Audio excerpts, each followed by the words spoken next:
Hello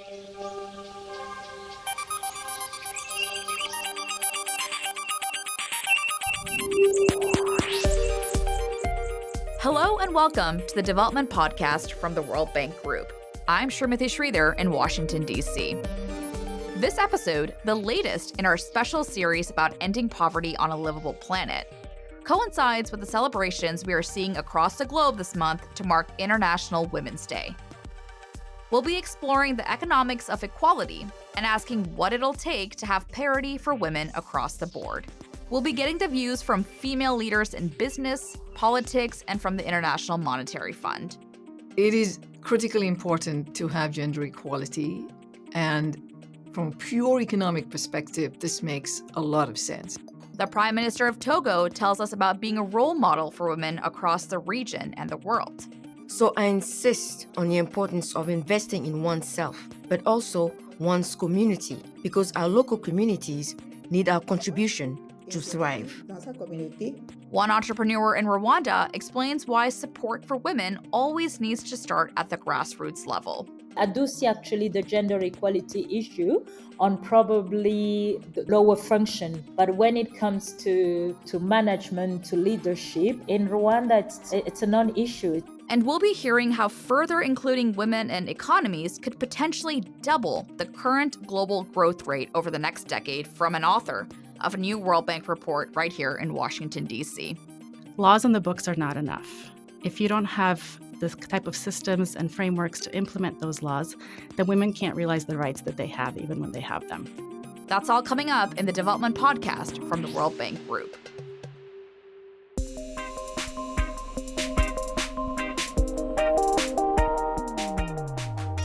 It probably hasn't escaped your attention that International Women's Day takes place every year on March 8th, giving us the opportunity to assess progress towards gender and economic parity, raise awareness about discrimination, and discuss issues that are keeping women from achieving their social and economic potential.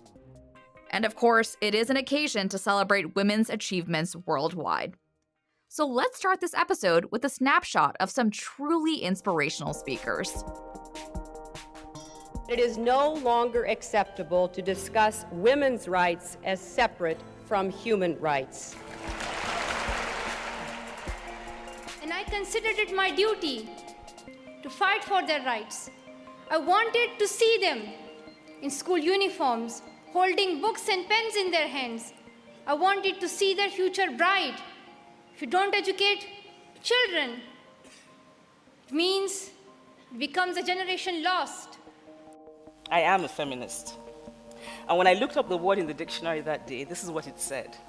Feminist, a person who believes in the social, political, and economic equality of the sexes. All of us must keep on hoping and working for a change, constantly asking ourselves if we are doing all we can to make clear our desire to live in peace and friendship with all our neighbors in the world community. I ask the people of the world, and not just the leaders, therefore, to hold us accountable and to ask us to act in your name to save this earth and to save the people of this earth. The choice is ours. What will you do? What will you choose to save? The size of your dreams must always exceed your current capacity to achieve them. If your dreams do not scare you, they are not big enough. Some amazing words of wisdom there from Hillary Clinton, the former United States Secretary of State, activist Malala, Nigerian writer Chimamanda Ngozi Adichie, former First Lady of the United States Eleanor Roosevelt, Prime Minister of Barbados Mia Mottley, and former President of Liberia Ellen Sirleaf Johnson. Now for further wisdom, let's cross over to Togo. According to the World Bank's recently published annual Women, Business, and the Law report, Togo stands out amongst sub-Saharan economies in making progress on equal opportunity legislation. Its recently enacted laws now give women roughly 77% of the rights available to men, more than any other country in the continent. Her Excellency Victoire Tomega Dogbe, is the country's first female prime minister. So let's hear what words of advice she had to share. Je crois qu'il faut, dans la vie, avoir des ambitions. Il faut I think that in rêver. life, it's Mais en même important to temps, il have faut nourrir ambition. ses rêves et ses It's important to ambitions dream, but at the avec same time, beaucoup you need to de feed détermination, dreams with ambition. For this, you need unshakable determination, and it's also very important not to limit yourself.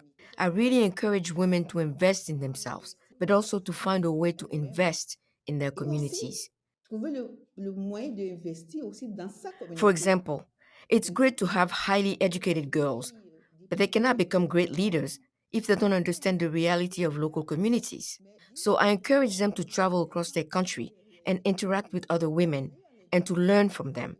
So I insist on the importance of investing in oneself, but also one's community, because our local communities need our contribution to thrive. Dans sa communauté. Et c'est parce que la communauté a besoin de notre contribution pour prospérer. Thank you to Her Excellency for joining us. The often quoted phrase, "it's lonely at the top," takes on additional meaning when applied to many women in positions of power, especially if you're a female political leader in some parts of the world, where women sometimes represent fewer than 2% of elected politicians. But that's not the case in Rwanda, a country that is proud to have over 60% of seats in parliament occupied by women. In addition to having the highest percentage of women in parliament, Rwanda also leads the way in introducing reforms to encourage female entrepreneurship and support parenthood, according to the Women Business and the Law report. But do these statistics reflect life in Rwanda for women looking to make it in the world of business? Our producer, Sarah Trinor, spoke to one entrepreneur to find out. The sounds of children singing at a trilingual nursery in Kigali, Rwanda. The nursery is attached to a garment factory, and the children of the factory's workers attend for free.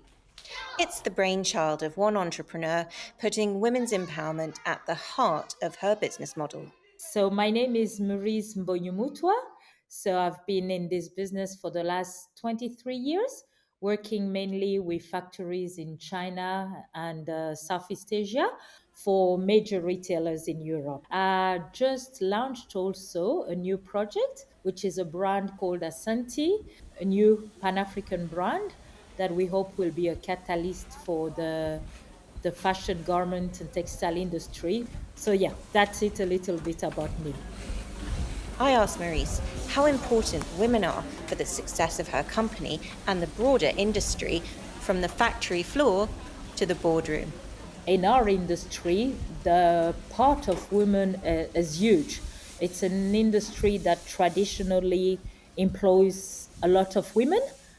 For example, in our location, on our site, on our 4 sites in Rwanda, where we now have close to 5,000 workers, we've got over 80% of them are women. The only criteria to start in our factory, you need to be Rwandan and over 18, which means that we are attracting quite a lot of labor, which was previously excluded from the labor market. And what kind of policies has she put in place to support female employees? So first of all, we do have a free lunch for all the workers. Then we have set up a nursery since 2020. It's a pilot project for the moment, but where we welcome free of charge, completely free of charge, children of the factory workers, a breastfeeding program. We introduced also free sanitary pads for women because we realized after 1 year we started working, one of the main reasons for absenteeism was also women not having access to hygienic products, and they will feel embarrassed to come to work. Our human resource manager is a woman. The corporate social responsibility Pink Ubuntu program as well as also a woman. The fact that ourselves, women mothers, we do have probably a level of understanding and empathy. Does she think that there are still barriers to becoming a successful woman in business in Rwanda? Being a woman in Rwanda, what I have noticed has become a non-problem or a non-question. It has become a normal thing. I do see actually the gender equality issue on probably the lower function. But when it comes to management, to leadership, in Rwanda, it's today, yeah, it's a non-issue. It's normal. It has become normal. A thank you to Marisa and to Sarah. So now we've heard from two countries that are doing well in terms of implementing reforms tracked by the World Bank's Women, Business, and the Law report. But what about the broader global outlook? How is the world doing overall, and what are the most persistent stumbling blocks hampering the achievement of greater equality? Here, the report offers some sobering findings around legal rights and economic earnings. According to the report, the workplace gap in terms of legal rights is not just big, it's bigger than previously thought. In fact, the inclusion of two new indicators has helped reveal that women enjoy less than 2/3 of the legal rights available to men, far lower than the 3/4 previously estimated. Furthermore, women today earn just 77 cents for every dollar earned by men. And progress towards enshrining stronger equality legislation remains patchy at best. These disparities have an outsized impact on the entire global economy, with the report estimating that by closing the gender gap in employment and entrepreneurship, global gross domestic product could increase by more than 20%. And eliminating the gender gap would essentially double the current global growth rate over the next decade. So what's stopping progress toward making these social and economic improvements? Well, to find out, I spoke to Taya Trumpik, the World Bank's manager for the Women, Business, and the Law report. She joined me here in Washington, D.C. Taya, thank you so much for coming into the studio for us today. The headlines from this year's Women, Business, and the Law report are quite stark, and in many ways, really not what we'd hope to hear, right? It says in the report that the global gender gap in terms of economic opportunities for women is significantly wider than previously thought. Talk us through some of these big picture findings. Yeah, sure. Thank you. Thanks for having me. And it's true, the global gap in gender, especially in gender legal equality, is wider than we previously thought. This report is really different than the previous ones. We're adding new measures. We are looking at it in a different way.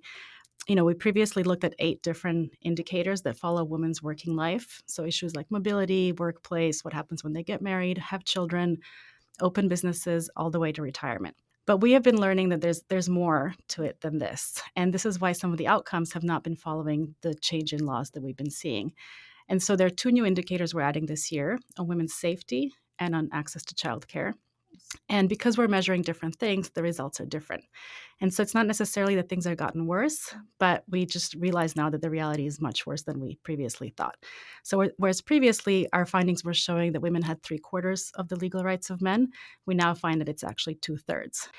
But the other thing that we really are bringing to the table this year is that laws on the books are not enough. If you don't have the type of systems and frameworks to implement those laws, then women can't realize the rights that they have even when they have them. So I can give you an example of that. For example, equal pay. We hear all the time that the wage gap exists in all countries, no matter how developed they are, no matter how good their laws are. And we had previously countries that we measured that have equal pay legislation on the books. But without certain mechanisms like pay transparency or things that really empower women to understand where they stand and be able to take this forward, we have the reality that women still make only 77 cents on the dollar. And without enforcing some of these mechanisms, we won't move forward. So according to our data now, only 98 countries out of 190, so about half, have the laws on the books. So there's a lot of room to work on the laws as well. But out of those, only about 30 have pay transparency mechanisms in place. So you might have a law on the books that say you're guaranteed equal pay, but how can you prove it if you don't know what others are making? Countries are losing out by leaving half of their population on the sideline. And one of the shocking facts we have now is that we don't have one country that has equality on the books in the areas that we're measuring. Are there any parts of the world you would say have made significant improvements according to your findings, and why would you say so? Yeah, well, we are seeing progress, especially in sub-Saharan African countries. Of course, those are the ones that had lower scores, and so there was more for them to do. But we have seen a sustained effort in several countries, Rwanda, Togo, Sierra Leone. They've been reforming over several years. And one of the We know that they have read our report and they've looked at this data and they've worked with the World Bank, with other organizations to really address this issue. And for example, I can talk about Togo, which has been reforming for several years. And this year, according to our previous measurements, they're the country that has the highest score in Africa, almost at 100. Wow. But when we now add these new indicators in safety and childcare, their score goes down to about 77, which is still very good. But when we look at the implementing mechanisms, they have about 30% of the measures that should be in place to enforce those laws. So while many countries have been focusing on changing laws, there's a lot more room to focus on these systems that really need to be there to implement the laws. And when we look at globally, only 40% of these frameworks are in place to implement the laws on the books. Now, Taya, it might seem very obvious, but explain to us why it's important for economies that women have equal access to opportunities and legal rights. Why does it matter for economic development? Well, women make up 50% of the world population, and yet they're not equally represented in the workforce. Today, about 50% of women are in the labor force compared to 75% of men. And so if you think of just the numbers game here, countries that want to grow, that want to increase their productivity, that want to have more businesses, are leaving out a significant portion of their population that could be contributing. And we know that when women work, when they start businesses, when they have money, they have more power, they have louder voices, they make better choices, not only for themselves, but for their families, for future generations, and for their communities. Thanks so much, Taya. So, we've heard from some famous names, from women leading the way in politics and business, and also about the gap that still remains between men and women in terms of rights and pay. But let's hear more about how international institutions are supporting women's rights and inclusion. I had the pleasure of sitting down here in the studio with Geeta Gopinath, the first Deputy Managing Director of the International Monetary Fund. Shri, firstly, it's a real pleasure to join you. It is critically important to have gender equality, and from a pure economic perspective, this makes a lot of sense. We are staring at a growth projection, which is one of the weakest we've seen in several decades. So we're looking at medium-term growth of around 3% or so. So as countries, we need to find ways of boosting growth. And one surefire way of doing that is by bringing more women into the workforce. So if you look at labor force participation rates of women right now, that's 47%. For men, that number is 72%. So there is a big gap in terms of labor force participation between men and women. And therefore, just a simple arithmetic of bringing more women into the labor force can do wonders for growth. So if I were to give you a statistic, if you think of emerging market and developing economies, if they can increase their labor force participation rates by around 6 percentage points, then they can raise their GDP by about 8% over the next few years. These are sizable gains and absolutely critical.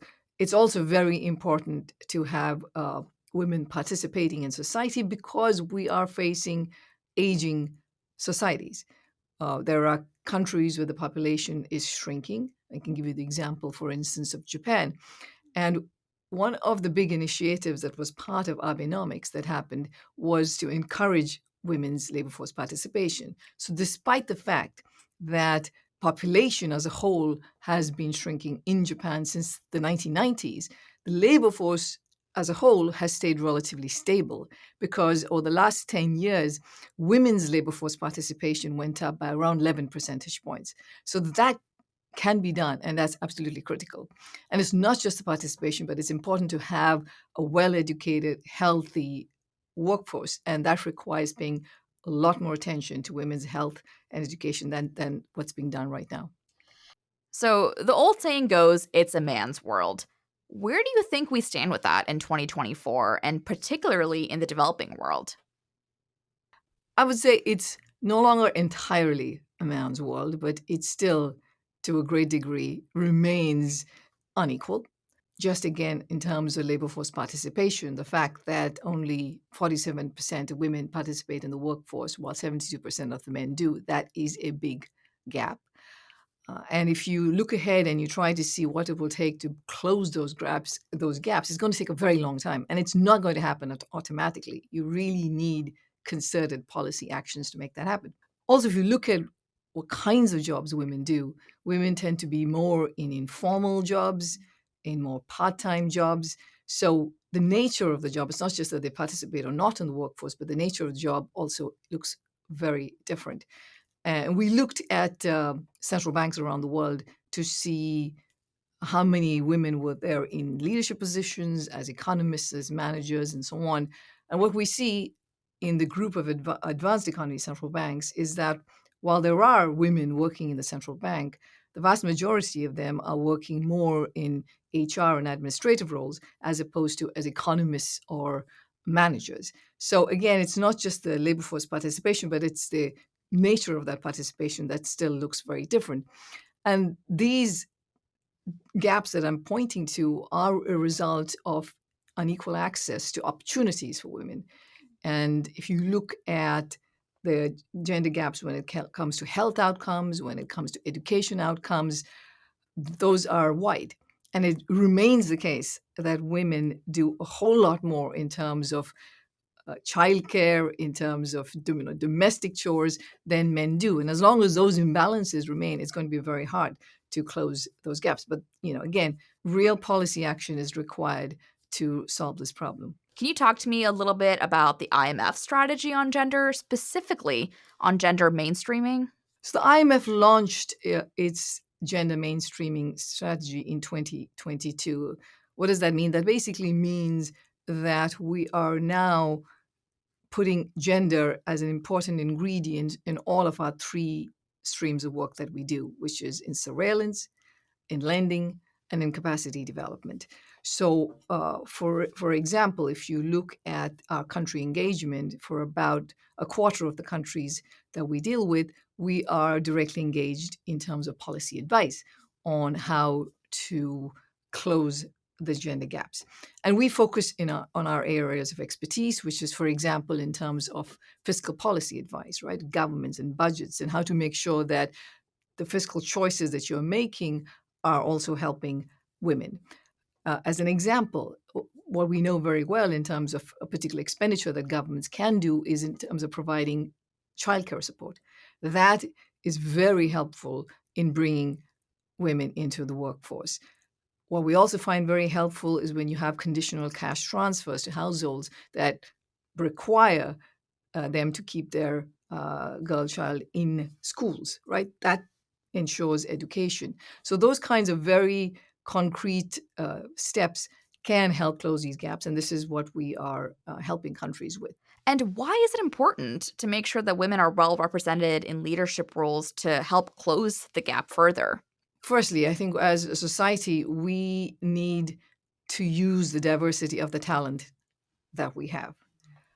For several leadership positions, frankly, the woman is better at the job than men. So it's not just that there's a diversity aspect to it, but they're just better at it. They will be More qualified, have better outcomes at it. And there are plenty of studies that can point to that.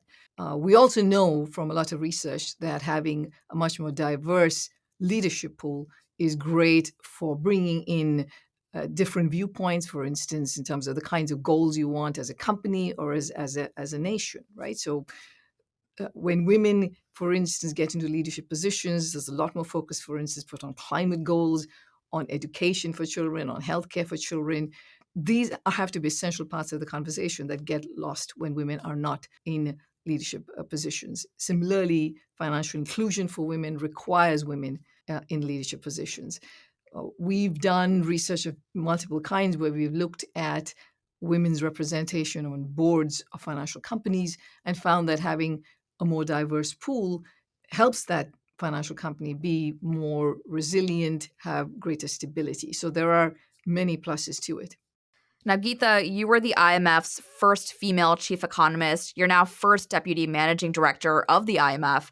What would be your advice to fellow women leaders and those that are aspiring to be leaders? Just reflecting on what I've gone through is to actually seek out advice from others and not just wait for it to come to you. What's particularly valuable would be speaking to other senior women, because many of them have experienced the same explicit or implicit biases that you are likely facing at this time. So getting advice from them would be very valuable. Look out for other women. We all are standing on the shoulders of other women. For me personally, Christine Lagarde hired me as chief economist. Kristalina Georgieva hired me as the first deputy managing director. I think I owe it to the previous women for where I am today. So you have to pay it forward. And it can be in small things, which is just sending a compliment to a female colleague who you think is doing something really nice. Just a kind gesture would be a place to start. Thank you so much, Geeta, for coming into the studio. Please do join us next month when we'll be exploring how economics can help preserve the world's forests.